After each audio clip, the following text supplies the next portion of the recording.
मित्रों, डायबिटीज़ को भली भांति समझने के लिए हमें शुगर को समझना होगा। शुगर यानी ग्लूकोज या शर्करा, यह हमारे शरीर के लिए कोई अवांछित पदार्थ नहीं है, बल्कि यह शरीर के लिए एक आवश्यक ईंधन है। शरीर को अपने प्रत्येक कार्यकलाप के लिए ऊर्जा इसी शुगर से मिलती है। यदि हम अपना हाथ चला रहे हैं या पैरों से काम कर रहे हैं, इसके लिए हमें हमारी मांसपेशियों को जिस ऊर्जा की आवश्यकता है वह हमें यह ग्लूकोज ही सप्लाई करता है। इसलिए यदि ग्लूकोज का स्तर सामान्य से कम होने लग जाए तो हमारा शरीर कमज़ोर हो जाएगा एवं उससे कार्यकलाप चला पाना संभव नहीं होगा। जब हम भोजन करते हैं तो उस भोजन से हमें ग्लूकोज की या शुगर की आवश्यकता से अधिक काफ़ी मात्रा प्राप्त होती है। इस बढ़ी हुई अतिरिक्त मात्रा को संभाल कर रखना, जिससे कि जिस समय हमको भोजन प्राप्त नहीं हो रहा उस समय उस मात्रा को हम प्रयोग में ला पाएं, यह शरीर के लिए एक बहुत बड़ी जिम्मेदारी है। शुगर का स्तर सामान्य से बढ़ने से रोकना एवं सामान्य से कम होने से रोकना, इसके लिए शरीर विभिन्न हार्मोनों का सिक्रीशन करता है, जिसके विषय में हम लोग अब से कुछ देर में बात करेंगे कि यह हार्मोन किस प्रकार से रक्त में ब्लड शुगर के स्तर को सामान्य बनाए रखना में मदद करते हैं, जो कि खाली पेट 80 से 120 मिलीग्राम प्रतिशत एवं भोजन करने के 2 घंटे बाद 120 से 150 मिलीग्राम प्रतिशत तक रहता है। भोजन से मिली हुई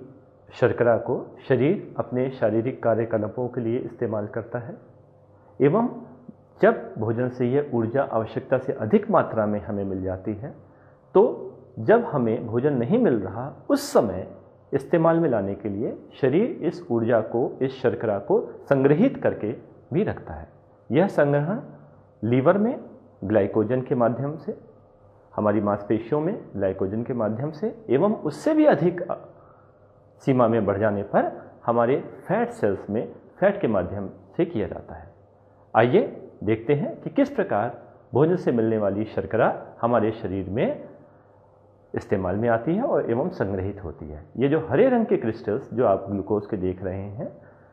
भोजन के बाद एब्जॉर्ब होने के पश्चात यह रक्त के माध्यम से शरीर के विभिन्न अंगों में पहुंचाए जाते हैं। देखिए किस प्रकार से रक्त में शुगर का स्तर बढ़ता जा रहा है एवं विभिन्न अंगों तक ये रक्त के माध्यम से पहुंचाया जा रहा है, जिससे शरीर के अंग इस ग्लूकोज को ऊर्जा के रूप में इस्तेमाल कर सकें। जब ये ऊर्जा शरीर में आवश्यकता से अधिक हो जाती है, तब इंसुलिन, जो कि पैंक्रियास के द्वारा सिक्रीट किया जाता है, यह हमारी ऊर्जा को संग्रहित करने में मदद करता है। देखिए ये ग्लूकोज के कण हमारे पैंक्रियास की बीटा सेल में प्रवेश कर रहे हैं। यह बीटा सेल्स ही इंसुलिन का निर्माण करती हैं एवं बैंगनी रंग के इंसुलिन के क्रिस्टल्स जो कि बीटा सेल्स ने सिक्रीट किए, यह पैंक्रियास से निकलकर खून की कोशिकाओं में, खून की रक्त नलिकाओं में प्रवेश करते हैं। इस प्रकार रक्त में ग्लूकोज और इंसुलिन दोनों सर्कुलेट होते हैं। यह इंसुलिन लीवर में पहुंचकर लीवर में इंसुलिन रिसेप्टर्स के द्वारा मिलकर ग्लूकोज के पार्टिकल्स को लीवर सेल्स के अंदर प्रवेश कराता है। लीवर के अंदर यह ग्लूकोज के मॉलिक्यूल एक दूसरे के ऊपर जुड़ते हुए ग्लाइकोजन का निर्माण करते हैं, जो कि लीवर में जमा की जाने वाली ग्लूकोज का एक अच्छा माध्यम है। इस प्रकार इंसुलिन का सिक्रीशन रक्त में शर्करा के स्तर को सामान्य बनाए रखने में मदद करता है, जैसे एक्स्ट्रा ग्लूकोज लीवर में जाके संग्रहित हो गई ग्लाइकोजन के रूप में। जिस प्रकार भोजन से मिली हुई ऊर्जा या शर्करा को मांसपेशियों द्वारा कार्यकलापों के लिए, ऊर्जा के लिए, या लिवर के द्वारा ग्लाइकोजन के रूप में संग्रहित करने के लिए उपयोग किया जाता है, उसी प्रकार यदि कुछ समय तक भोजन ना मिले, रक्त में ग्लूकोज का लेवल कम होता जा रहा हो, तो उसको बढ़ाने के लिए इसी ग्लाइकोजन को तोड़कर उसमें से ग्लूकोज भी उत्पन्न करना शरीर का एक आवश्यक कर्तव्य है, जिससे ब्लड में ग्लूकोज का स्तर सामान्य से कम ना जाए। इसके लिए देखते हैं कि किस प्रकार पैंक्रियास हमारी उन अवस्थाओं में जब ब्लड में ग्लूकोज का स्तर कम हो रहा है, देखिए ब्लड में ग्लूकोज क्रिस्टल्स कितने कम हैं,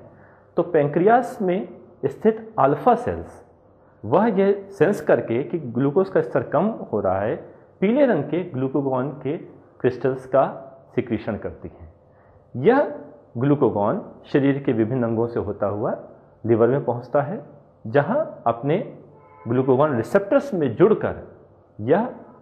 लिवर सेल्स के अंदर जो संग्रहित ग्लाइकोजन है उसको धीरे धीरे तोड़ता हुआ उसमें से विभिन्न ग्लूकोज के क्रिस्टल्स का निर्माण करता है। यह ग्लूकोज लिवर सेल्स से निकलकर दोबारा खून की कोशिकाओं, खून की नलियों में पहुंचते हैं एवं ब्लड सर्कुलेशन में ब्लड ग्लूकोज का स्तर बढ़ाते हैं। इस प्रकार पैंक्रियास द्वारा उत्पन्न ग्लूकागॉन हार्मोन ब्लड ग्लूकोज का स्तर बढ़ाने में मदद करता है। इंसुलिन ब्लड ग्लूकोज बढ़ जाने पे उसको घटाने में एवं ग्लूकागॉन ब्लड ग्लूकोज स्तर घट जाने पे उसको बढ़ाने में मदद करता है। इस प्रकार हमने देखा कि कैसे इंसुलिन एवं ग्लूकागॉन का एक पर्याप्त संतुलन ब्लड ग्लूकोज का स्तर सामान्य बनाए रखने में मदद करता है। इंसुलिन इस पूरी प्रक्रिया का केंद्र बिंदु है। यह इंसुलिन जब सामान्य मात्रा में सिक्रीट नहीं होता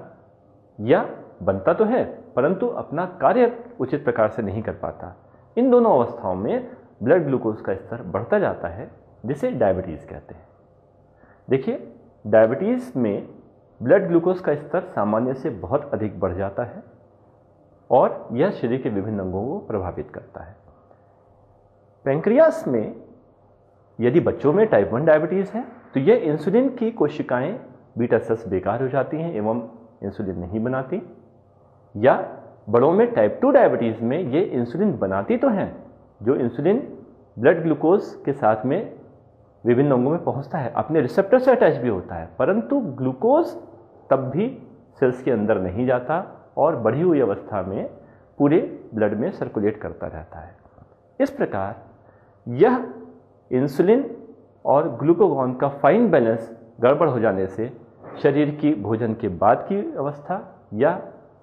2 समय के भोजन के बीच की विश्राम की अवस्था, दोनों में इंसुलिन का सिक्रीशन प्रॉपर ना होने से ब्लड ग्लूकोज का स्तर बढ़ता जाता है और यह बढ़ा हुआ स्तर ही हमारे शरीर को विभिन्न दुष्परिणामों के लिए अधिक संभावित बना देता है। सारांश में ग्लूकोज हमारे शरीर के लिए एक आवश्यक तत्व है जो शरीर के सारे कार्यकलापों के लिए ऊर्जा प्रदान करता है, यानी यह शरीर का ईंधन है। यह ग्लूकोज इंसुलिन एवं ग्लूकागॉन के द्वारा नियंत्रित होता है। जब ग्लूकोज की मात्रा बढ़ जाती है तो इंसुलिन उस ग्लूकोज को मांसपेशियों द्वारा कार्यकलापों में प्रयुक्त कराता है एवं आवश्यकता से अधिक बढ़ जाने पर लिवर में ग्लाइकोजन के रूप में या फैट सेल्स में फैट के रूप में संग्रहित करा देता है। इसके विपरीत जब ब्लड ग्लूकोज का स्तर कम होने लग जाता है तो ग्लूकागॉन उस ग्लाइकोजन को तोड़कर या उस फैट को तोड़कर उसको शुगर में कन्वर्ट कराता है, जिससे ब्लड ग्लूकोज का स्तर बढ़ने लग जाता है। डायबिटीज़ में टाइप 1 डायबिटीज़, बच्चों को होने वाली डायबिटीज़ जिसमें इंसुलिन बनती ही नहीं है,